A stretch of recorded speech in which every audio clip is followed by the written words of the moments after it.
Doctor Rajkumar Kannada ಚಿತ್ರರಂಗದ ಅನನ್ಯ ರತ್ನ. ಅವರು 1929 ಏಪ್ರಿಲ್ 24ರಂದು ತಮಿಳುನಾಡಿನ ಗಾಜನೂರು ಗ್ರಾಮದಲ್ಲಿ ಜನಿಸಿದರು.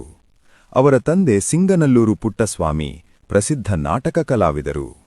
ಬಾಲ್ಯದಲ್ಲೇ ರಾಜ್ಕುಮಾರ್ ಅವರಿಗೆ ನಾಟಕ ಮತ್ತು ಸಂಗೀತದ ಆಸಕ್ತಿ ಬೆಳೆದಿತು. ಕುಟುಂಬದೊಂದಿಗೆ ನಾಟಕ ತಂಡದಲ್ಲಿ ದೇಶದಾದ್ಯಂತ ಸಂಚರಿಸಿ ಕಲೆಯನ್ನು ಜೀವನದ ಭಾಗವಾಗಿಸಿಕೊಂಡರು. 1954ರಲ್ಲಿ ಬೇಡರ ಕಣ್ಣಪ್ಪ ಚಿತ್ರದಿಂದ ಚಿತ್ರರಂಗ ಪ್ರವೇಶಿಸಿದ ರಾಜ್ಕುಮಾರ್ ತಮ್ಮ ಅದ್ಭುತ ಅಭಿನಯದಿಂದ ಜನಮನ ಗೆದ್ದರು. ಅವರು ಕೇವಲ ನಟ ಮಾತ್ರವಲ್ಲ, ಕನ್ನಡ ಭಾಷೆ ಮತ್ತು ಸಂಸ್ಕೃತಿಯ ಅಭಿಮಾನಿ ರಾಯಭಾರಿಯೂ ಆಗಿದ್ದರು.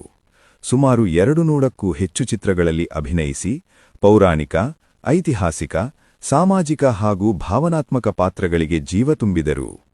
ಡಾಕ್ಟರ್ ರಾಜ್ಕುಮಾರ್ ಶಿಸ್ತಿನ ಜೀವನ, ಸರಳತೆ ಮತ್ತು ಮಾನವೀಯ ಮೌಲ್ಯಗಳಿಗೆ ಹೆಸರಾದವರು. ಕನ್ನಡದ ಪರ ಹೋರಾಟಗಳಲ್ಲಿ ಸದಾ ಮುಂಚೂಣಿಯಲ್ಲಿದ್ದರು. ಅವರು ಅನೇಕ ರಾಷ್ಟ್ರೀಯ ಹಾಗೂ ರಾಜ್ಯ ಪ್ರಶಸ್ತಿಗಳನ್ನು ಪಡೆದಿದ್ದಾರೆ.